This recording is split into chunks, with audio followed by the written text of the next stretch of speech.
মাস্টারমশাইরা পরিশ্রম করছেন, তারা ইলেকশন ডিউটি করছেন, তাদেরকে গ্রামে পাঠাচ্ছে যা ইচ্ছা করছেন, স্কুল ছেড়ে দিয়ে। সরকারি কর্মচারীরা অফিসে কাজ করছে, তারপর হচ্ছে না লক্ষ্মী ভান্ডার করতে হবে, পাড়ায় বসিয়ে দিয়েছে নাম লেখক।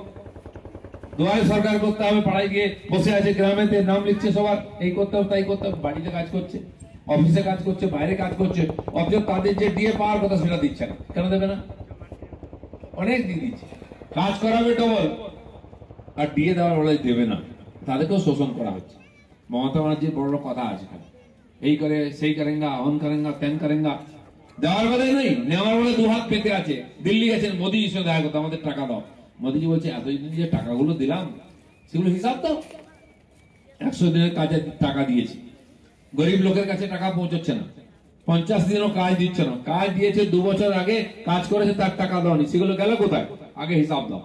গরিব মানুষের জন্য আমরা চাল ডাল পাঠাচ্ছি, আমরা টাকা পাঠাচ্ছি, বাড়ির টাকা পাঠাচ্ছি, শৌচালয়ের টাকা পাঠাচ্ছি, কৃষকদের জন্য বছরে 6000 টাকা দেবো, কিষাণ নিধি, সবই তো আমরা দিচ্ছি, তুমি কিছুই দিচ্ছ না, খালি ভাষণ দিচ্ছ।